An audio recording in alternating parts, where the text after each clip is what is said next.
Welcome to episode 21 of the Wheelhouse. I am your host, Andrew, your only host, which you should be used to by now because Sterling and Gus still 6 feet underground because they're dead. Or is it 5 feet? I don't know. I've never had to bury anyone yet. I returned from my experience in Nacogdoches. I don't know why I called it experience. That's sort of almost a cliche way to categorize that experience. But last 2.5 weeks, I was back in Texas working on a film shoot for SMU. Every 2 years, I do a feature film. I was production mixing, which meant I was sort of the head of the sound department, consisting of one person, me. So I was my own boss, and within that realm. And it was pretty nice. Because of that, on some level. But I'm back. And man, is it quite a drastic change to go from 2.5 weeks of near constant stress and physical and mental stimulation to sort of complete freedom to physically and mentally not challenge myself in whatever way I see fit. In whatever manner and time span I see fit. That's what I did before the shoot, and I fell into what I like to call a regimen of no routine. And to get back to that after this monumental event is not easy. And I've been feeling it. I've been feeling the burn, so to speak. Not Bernie Sanders, but the burn of podcasting. I think I've done pretty well overall this summer, holding down the fort, so to speak, all by my lonesome. But yeah, I'm feeling a little strain. I was, just watched the movie, The Wolverine, which came out in 2013. I was surprised, I think 2013. I thought it came out more recently. But still recent, I guess, relatively. Which kind of disappointed about that film. Thought it had a lot of potential. Cool setting, a lot of intrigue in the plot. Loved the setup. I mean, spend a good 30 minutes without some big action scene. Which I don't know, I realized a lot of films tend to do that. 30 minutes of nothing, just set up, and then stuff goes down. And they tend to be good, but this one not so much. Kind of fell into typical action schlock, which was unfortunate. Anyway, watch that. Playing through this old Wii game. Well, I guess all Wii games at this point are kind of old. Mad World, developed by Platinum, which they do crazy Japanese action games, and I love their work. And play Mad World. If it came out, I feel like if that game came out today, people will be mad. Because you got this super macho main character killing lots of dudes with blood everywhere, super violent, and all the women are like unrealistically voluptuous, all that stuff. Which is really immature and crass, but it kind of relishes in that. So, in the world of the game, it works. It's really dumb fun. Anyway, I've been doing those things, and I was like, man, this is, nice getting back. Still reading my Catch-22. It's a long book. And I felt, man, I realized I gotta do my Wheelhouse podcast. And I was like, oh no. It's that one sort of, it almost feels like a job now. That regular job, once a week job that pulls me away from that regimen of no routine. It makes me do stuff. And it may seem like all I do is just plant down this microphone and you start, yammering about. But there is a lot of work that goes into making an episode. Not only in the preparation to record it, but also afterwards in editing and, publishing and whatnot.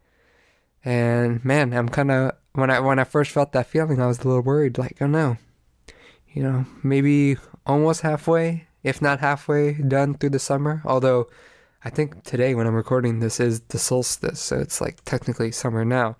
Anyway, it kind of worries me because I told myself, hey, last podcast you did in high school, completely irregular. You just did an episode whenever you wanted. And that was not good, because then when the 2 weeks went by, you're like, oh, it's another week going by without an episode. All my 2 listeners were, wondering, when are you going to put up the next episode? Same deal here, except it may not be 2 listeners, it may be 1. Anyway, I'm feeling like if I let a week slip by, it will, just be that slippery slope. So I'm trying not to do that, but I'm feeling that strain. I mean, I'm recording this late Tuesday night when the episode should go up Wednesday. That's not what I usually do. I usually record on Mondays. So that's not a good sign. But I am still doing it. Powering through.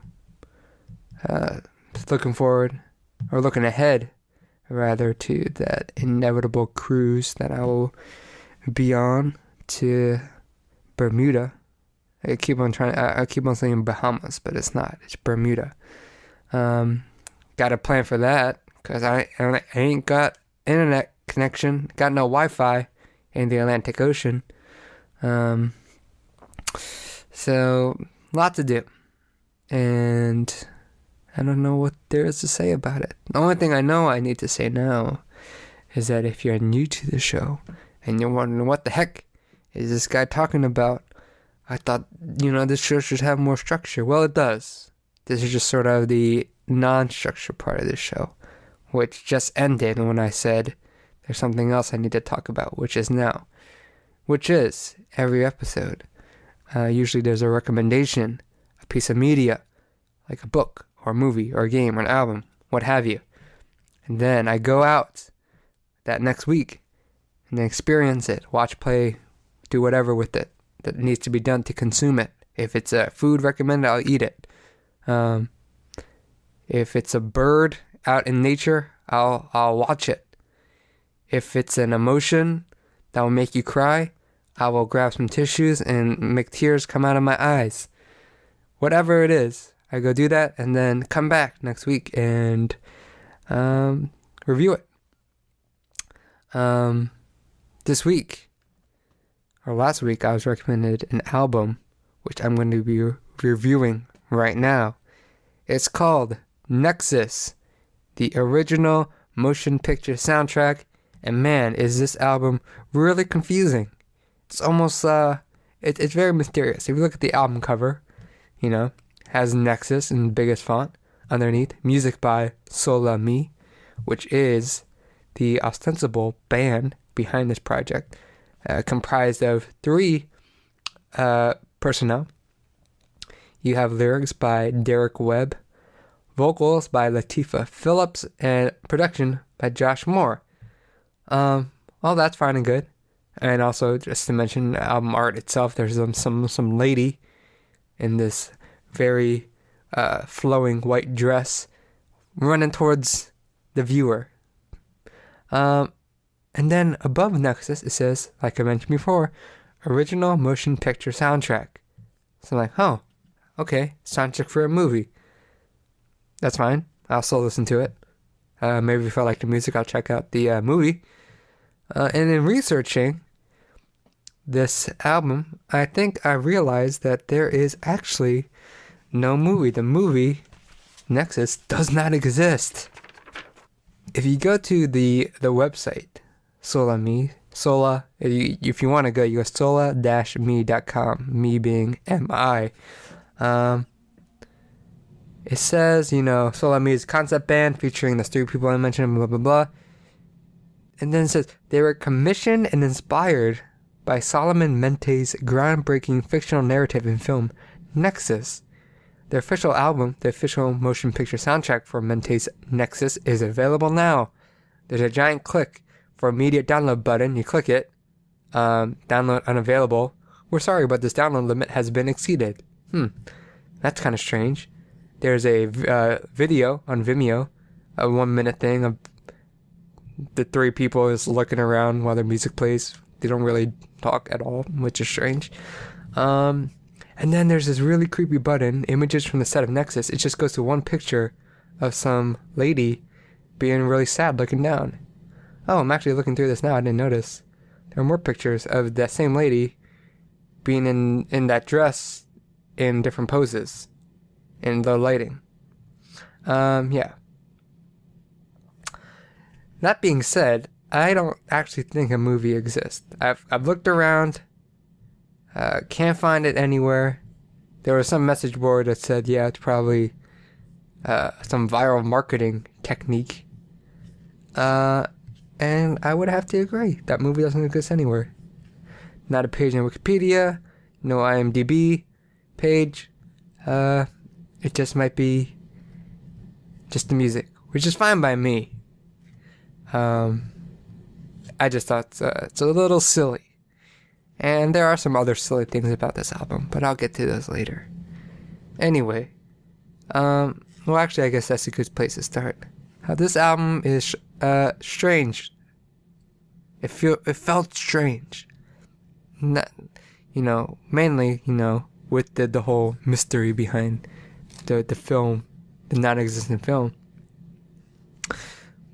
But when I was listening to it, I thought it was a film. So a lot of times I felt like, you know what?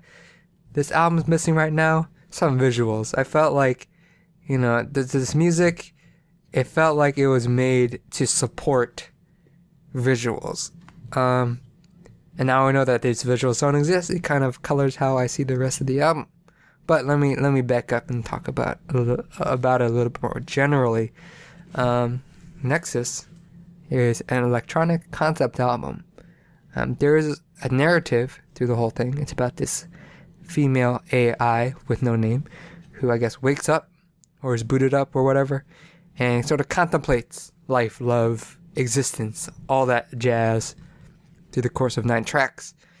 And I would say that's probably my favorite part or favorite aspect of this album is that there's a very nice thematic progression through the whole thing. There is like a tangible narrative with, that singular character that, is present through the whole thing.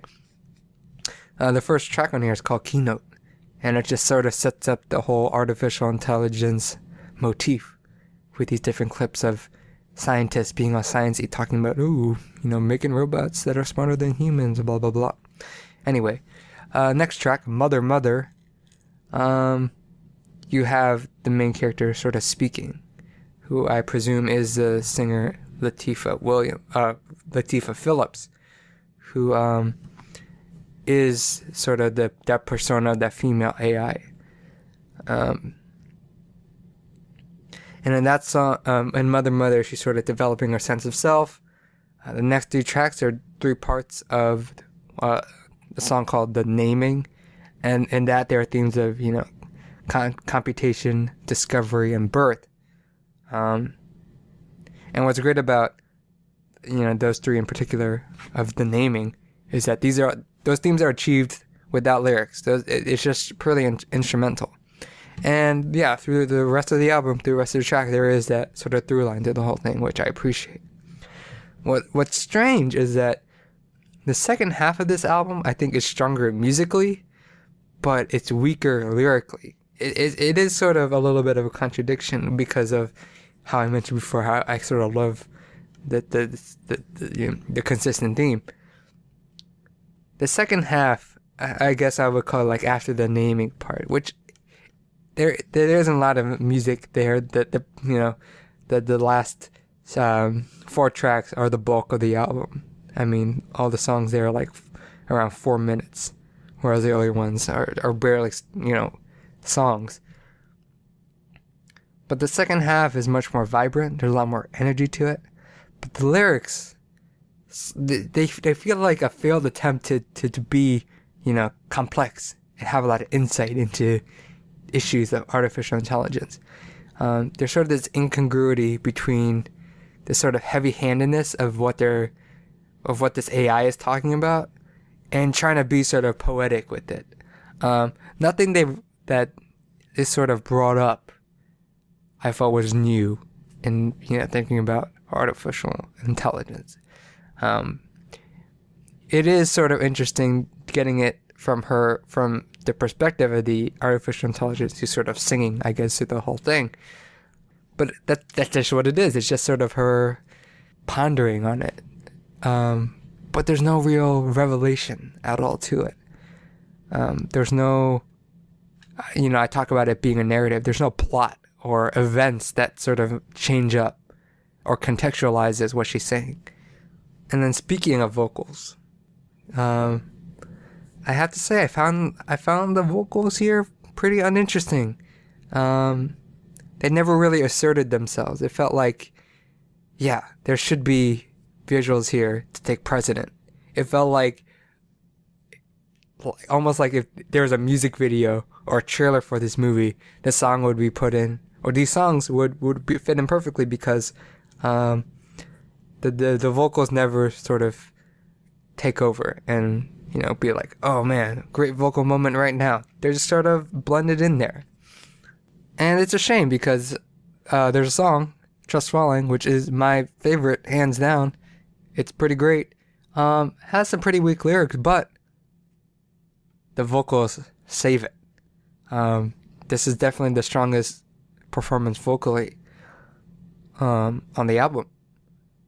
And a lot of times the vocals, other than, some moments like that, the vocals just felt lifeless, which you can argue, I guess, that it's because she's artificial intelligence, right? Sort of robotic. And you could also argue that's why some of the lyrics are, rudimentary. It's coming from this robot who just entered the world and experienced everything for the first time. And sometimes that roboticness works. A song like Mother, Mother, there's this repeated line, Mother, over and over. It's very drone-like. Also, there's this sort of ECG heartbeat that goes through the whole thing. Kind of reminded me of True Affection, that song we all didn't like on I Love You, Honey Bear by Father John Misty. And here it works because it's sort of consistent sound. This whole album's electronic, and it goes through the theme. But then when you compare it to a song like Trust Falling, which is strong musically as far as electronic goes, and then the vocal performance has a great hook, super catchy chorus, you're like, why can't, more songs on here be like that? And then it goes to the whole question of, maybe it's because, in the part of the movie, this is how the music works, but not knowing that the movie doesn't exist, confuses me a lot. But to summarize, I'm very impressed by Nexus's ability to sort of, tell a consistent narrative, lyrically and musically, but with generally weak lyrics and stale vocals, it kept me from consistently enjoying this album. And I gotta say, it honestly bothered me a lot listening to it.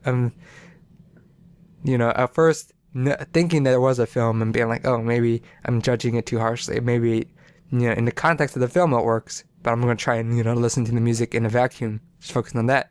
And then re-listening to it knowing that no movie exists, don't know what to think about that. I guess overall just trying my best to just listen to the music in isolation.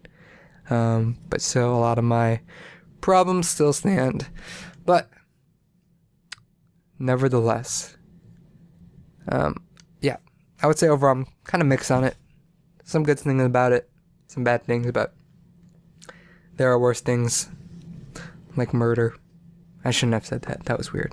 Anyway, now moving on to the next segment of the Wheelhouse. I'm here with Jacob for another edition of Who is Bruce Springsteen. How are you? I'm doing okay, actually. Doing pretty good. How'd the last 2 days of filming go? Oh, well, I kind of summarized it for you in that one brief text where I said something to the effect of like, still hot, long hours, still behind schedule. Yeah, okay. That sounds right. Yeah, nothing like monumental or crazy happened. Like no like mud day 2 or anything. Not that I can recall.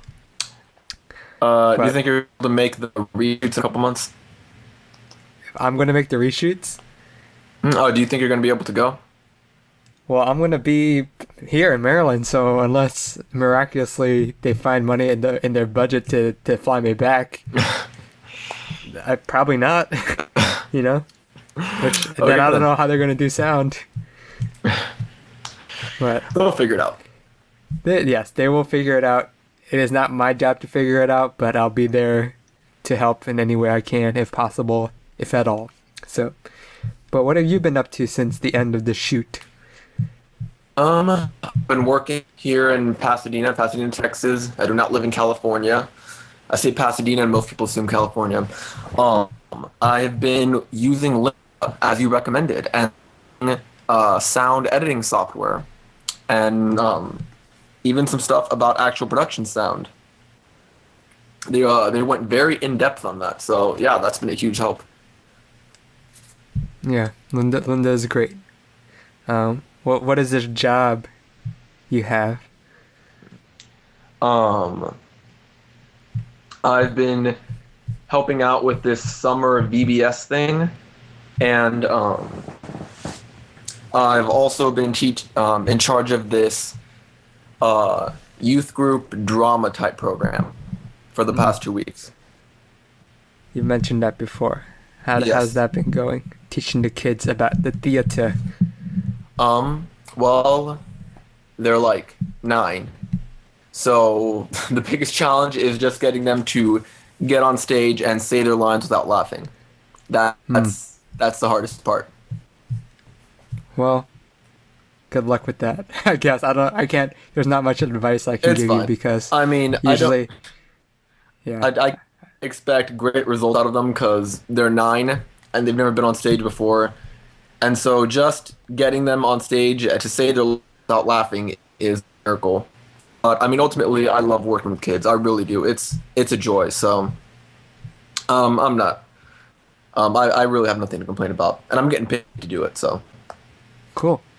Well, something else I hope you love to do is talk about music. And today we're talking about this album, Led Zeppelin IV. Are you familiar with this album? I was not. But now, Yes, now I am. Obviously, cool. I'm familiar with it because you gave me access to it for this show. All right. So, first impressions. Led Zeppelin IV. Go. Prior to this, the only Led Zeppelin song I knew was "Stairway to Heaven," and I gotta say, I think this is the Marvin Gaye album is my favorite of the albums I've had to listen to so far for the Bruce Springsteen, Yeah. but I can say this one's my second favorite. I enjoyed this more than the Beatles album or the Beach Boy album. Ooh, Yeah, I know. interesting. I Very know. interesting. I did not expect that. I really didn't. I didn't really know what to expect going in. But Yeah. just it's weird because I feel like I have less of an analysis to give, and I have fewer things in general to say about it. I can't really go as in depth, but I don't know. In What do you love about it? it just a lot of the songs, particularly Black Dog, they're really what's the word I'm looking for? Kicks you in They're the kind of face. yes, that's actually a great way of putting it. They hit you in the Yeah. face. They're just really strong. Like I first I downloaded the Tidal app on my phone, and I've got a Yeah. Bluetooth speaker in my car. So because I've been really kind of busy this past week, and I had to listen to the album for your podcast, I decided to start listening to it while in the car. And so I just started driving, and I put on the first song, Black Dog, and I just immediately thought, damn, this is a really good song to drive Oh to. yeah. Yeah, you crank it up, right? Yes, You had that exactly. vocals at the beginning Oh and God, then kicks in with like the whole band. I So know, perfect. Yeah. yeah, the way I absolutely love the way Black Dog starts off. Yeah. And like I said, I had no idea what to expect because the only song I'd heard before from them was "Stairway to Heaven." So I just Yeah. I started my car, started driving, and then Black Dog starts up, and I'm just like, damn, this is really badass. Yeah, Fuck and yeah, then followed up by rock and roll, which is like also yes, hard rocking. yeah. So in comparison to the other albums I've had to listen to, albums like, you think about an album like the Beatles album you had me listen to. I already forgot the name of that album, but Revolver, man. Revolver. Yeah, Never sorry, I don't never remember all the album forget. names. Yes, never forget the title. That's super important. But um, And 9/11. But more importantly, Beatles albums. Come on. yes, obviously. But no, thinking about an album like Revolver, it's so experimental and so like, you know, off the wall and unique and different. There's lots of things you can say about about like all the new things they were doing and all the things they tried with it, and how thoughtful or how deep or how meaningful some of the lyrics got. And there's a lot to analyze about those albums, but with this album, it was much more straightforward, and in that, I feel I have less to say, but in that straightforwardness at the same time, I got more enjoyment out of it. Mm-hmm. Well, I would say there is, I think, some experimentation to comment on in Led Zeppelin Sure, 4. but For I feel one, like yeah, go ahead. I feel like the experimentation with these is more, it's more in the instrumentals than it is in the lyrics, and or at least I feel that it is, and that's harder for me to talk about than lyrics. Sure. Because I guess for on the lyric side, a lot of sort of the themes in this album are sort of medieval fantasy and Yeah. kind of like Celtic influence. And if you Yeah, I if you did do a little notice. research, yeah, there's some like a lot of influence from like J.R.R. Tolkien Yeah, and I Lord did of the catch Rings. that. I appreciated that actually. Yeah, and then I on the love. musical, yeah, the musical side, it's just doing a lot of different, blending a lot of different genres, and also one big thing that I notice is with time signatures. That a lot of times, songs would sort of change the time signatures as it goes on. Like especially something like "Stairway to Heaven," where it Yeah, has a lot of different sort of large movements yeah, that it kind of changes not only pace but like the rhythm between instruments. yeah. One thing I did notice because like I said, it is harder for me to talk about the instrumentals a little bit more. But one thing I did notice, and I did appreciate, is they seem to really love really like quick, stark changes in rhythm, Mm-hmm. like just like as you just mentioned, "Stairway to Heaven," like that really rapid switch from uh, one tone to another, one tone of a feeling to another. That slow start, and then like it gets a lot stronger. And then by the end, it's like like really in your face rock. And so I really appreciated the rapid changes between the songs. Yeah, and there's some experimentation in like production technique also. I think what might be my second favorite song, just behind "Stairway to Heaven," is "When the Levee Breaks." And the story about how that was recorded is really interesting. You have John Bonham on drums, and what they did is they put his drum set at this bottom of a stairwell, and they had a stereo microphone at the very top and recorded him play from the very bottom. That's how the drums kind of sounded very sort of echoey and sort of almost ethereal. And then with the harmonica, they did backward echo, where they added an echo to the harmonica, but put the actual echo in front of the actual initial harmonica sound. And then in addition, all the instruments, they recorded them and then slowed them down a little bit. So I saw a good word to describe how the song sounds. It's very sludgy. And I think that not only is it a great sound, but it kind of fits the whole theme of the song. And I just love those drums when they come in. At first, there's like, man, there's just nothing like it. The drums are just so heavy hitting. When the Levee Breaks is pretty amazing. But Yeah, no, I genuinely enjoyed every song on this album. oh, nice. Yeah.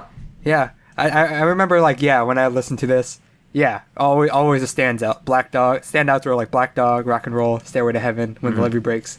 It took me a little more time to get to fall in love with sort of the more acoustic and slower songs. Sure, Like sure. They were Battle to definitely on. Evermore. Yeah, Yeah. They were definitely on like the second, like the lower end of the list, but I still enjoyed them. Yeah. Yeah, and I feel like now I can talk a little bit more about the album itself, historically. Led Zeppelin IV, if that's what you want to call it, because technically, it doesn't have a title. Yeah, I it's noticed untitled. that.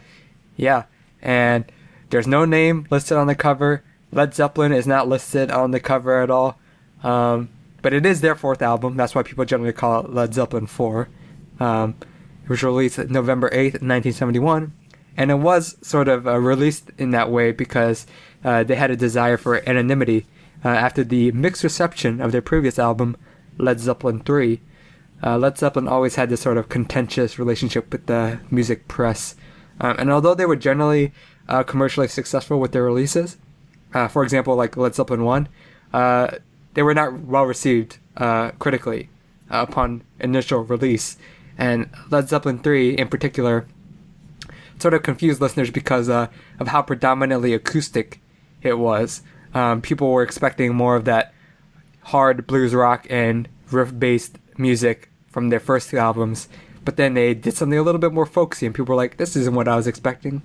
But then I think Led Zeppelin IV, they kind of found the perfect balance between that really hard rock with the more folk elements. Like we mentioned before, a lot of that's derived from the Celtic and medieval fantasy sources, like Lord of the Rings. And also, interestingly, that also bleeds into a little bit more of the mythos, how in the album release, instead of having the name of the band or the name of the band members, they each elected one symbol to represent each of the members. And I think I guess arguably the most famous one is Jimmy Page's. His symbol, it looks like the letter ZOSO. So that's why people sometimes refer to this album as like Zoso. I don't know if that's how you say it, but again, because it had no title, people just cling to whatever they could. And each band member had their own reason for why they chose each symbol. And again, kind of based on the whole fantasy, theme, blah blah blah blah.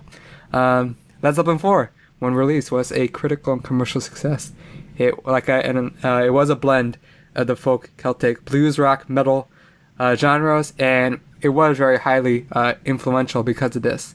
And all these songs, all these genres spanned a wide range of songs, like something like Going to California, which is more acoustic and sort of sweet and serene, to the hard rock and roll. I mean, it's in the name.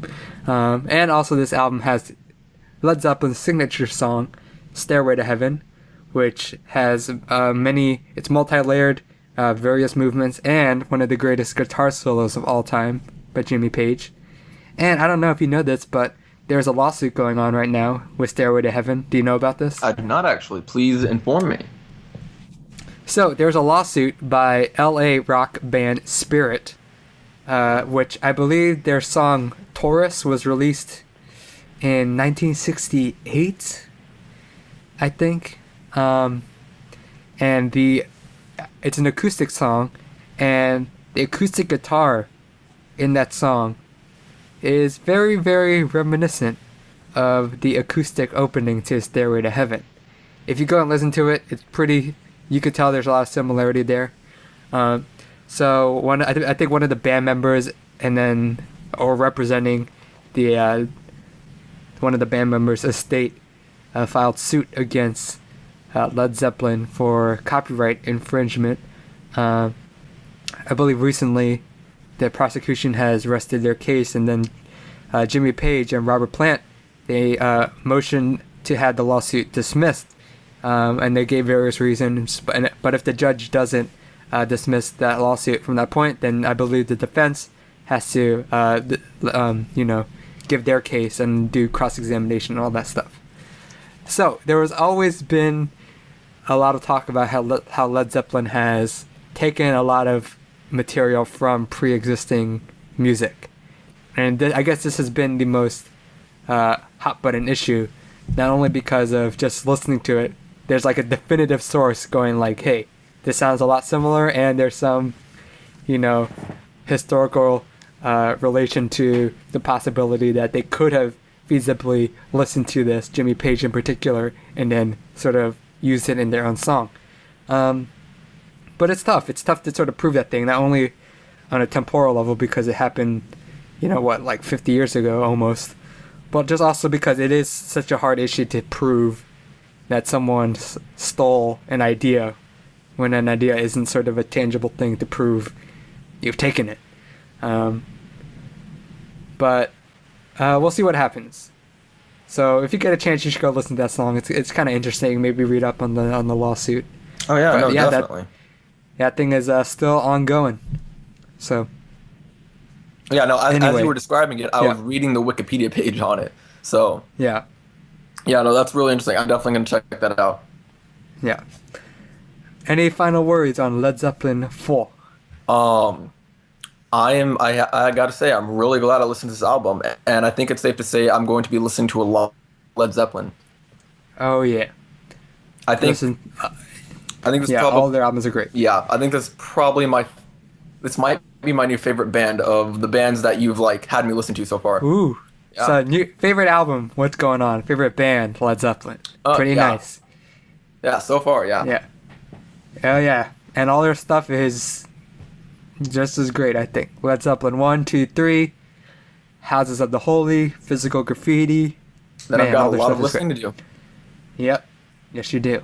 Including the next album for Who is Bruce Springsteen. You gotta listen to this one. Prioritize this one. Exile on Main Street. The 10th album by the English band The Rolling Stones. Released May Rolling 12th. Stones? Yeah. Released May 12th, 1972. It's a double album, and I believe it's the first double album we're doing for this segment. Double album is just the amount of content they release is generally could fit in like 2 regular LPs. So you got a lot more songs. You got 18 songs, in fact. It's generally considered their greatest album. Yeah, that's a lot of And songs, in these actually. Yeah, in those 18 tracks, there's incredible variety from rock, blues, soul, country, gospel. It's a towering piece of work, and for these reasons, it is an essential album. So, get listening. There's a lot of music there. I look forward to it. I mean, I actually do like the Rolling Stones generally. So, I expect it'll be an album I'm going to enjoy a lot. Cool. Maybe they'll take over Led Zeppelin or Marvin Gaye. Who knows? All right. Any final words for the people about anything at all in your life or otherwise? Any movie quote you want to give? Or, I don't know. Adage damn, to live I should make by. a list of those things. Okay, words to live by. Where there is life, there is hope. Eddie Redmayne, Theory of Everything. Thank you. That's it? I'm I just actually a didn't like that. 20-year-old. I didn't like that. I'm just a 20-year-old college student pursuing his dreams and passion. I just want to find my place in the world. Was that a quote or was that you talking That from was your me- soul? That would just be pulling shit out my ass. Okay. That's not a quote. I'm like, oh, I didn't know Stephen Hawking said that. That's pretty banal, but I guess you could say that because he's Stephen Hawking. But anyway, all right. Sounds good, Jacob. Enjoy Rolling Stones, and we'll talk again next week. Okay. See ya. All right, see ya. And with that, we have reached the end of another episode of the Wheelhouse. But first, I have one last bit of housekeeping to do. Gotta play a recommendation so I know what I'm going to be talking about next week. It's from David Arias, who recommended a movie, which you'll hear about right now. I'm here with David Arias. How are you? I'm there. You're there? I'm hanging. I'm still here. I'm hanging. That's a great film. Yeah. Well, we're not talking about that film. We're talking about another film you're recommending. Yes. High Fidelity. Amazing. Came out in 2000 by a great British director called Stephen Frears.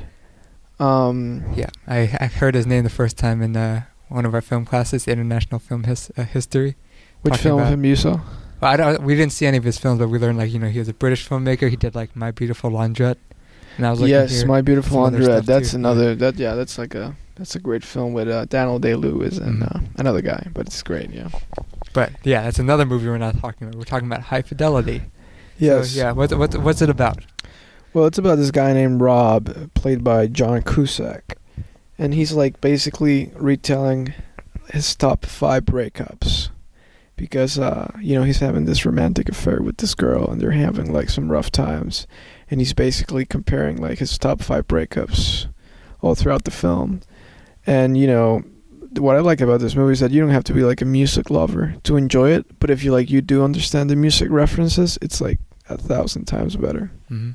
So, is it primarily a drama, or is it like a little bit comedy mixed in too? It's comedy/drama, I'd say. Okay. And when was the first time you watched this movie? Was it something you watched recently? Watched it, I think, about a year ago, Mhm. summer 2015. It was on Netflix. Stephen Frears, John Cusack, Jack Black. Why not? Turned out to be one of the best films I've seen in a long time. So, you like a good movie. You've seen a lot of movies. And this is something you've seen recently. So why are you recommending this out of all the other, great movies that are out there? Well, for the fact that I know that you, Andrew, are an avid music listener and you like a lot of music, and I think pretty much every music lover would enjoy this film if he knows a thing or two about rock or Roll. rock. Yep, it goes with roll, or it goes with rock, or it just goes like music for people. But I don't know. I think you're gonna really enjoy like the music reference. I think Jack Black, he plays this eccentric. Jack Black basically plays Jack Black, so he's just Jack Black-esque in all the scenes, and he's just talking about records, and it's a laugh riot. It's also pretty painful because well, I'm not gonna spoil it for you, but Please don't. Or I'd have to attack you. well, I don't remember the ending really well, so I don't remember if it's painful or good. Well, you have any final remarks on High Fidelity? Go watch High Fidelity. It's a good film. Well, yes. If you don't watch it, I don't like you. And I don't like your family either. Or your mother. Or your mother, Even your though it's father, Mother's your Day. great-grandfather, even your dog. I'll kick that sucker. But, well, thank you for having me, Andrew, and yeah. it's good to be alive, I think. I guess so. It's better than being dead. It's better than voting for Trump. Sure. I don't know where that came from, but There's just a lot of hate for that guy. okay, well. All right. Thank you. Bless. And with that, it's really the end of the Wheelhouse. No more bits, I promise. Last thing I have to do is tell you what you can do. You can like our Facebook page at facebook.com/wheelhousecast. Follow us on Twitter at wheelhousecast. Subscribe to our feed on iTunes where you can also rate and review us. And finally, any emails you get for little old me, send over to wheelhousecast@gmail.com. If you want to recommend something, if you want to, give feedback on any of the things that we've talked about, you can go ahead and do that. Other than that, you can turn your phone or your laptop off wherever you may be listening to this. Turn off your lights, get into bed, and go to sleep. Sleep is good for you. Maybe you can even, stay in bed for a whole week. And so when you wake up to another episode of The Wheelhouse, listen to that, and go to sleep and do the whole thing over again. It's no way to live. Don't do that. I wouldn't even do that. There are better things to do with your life.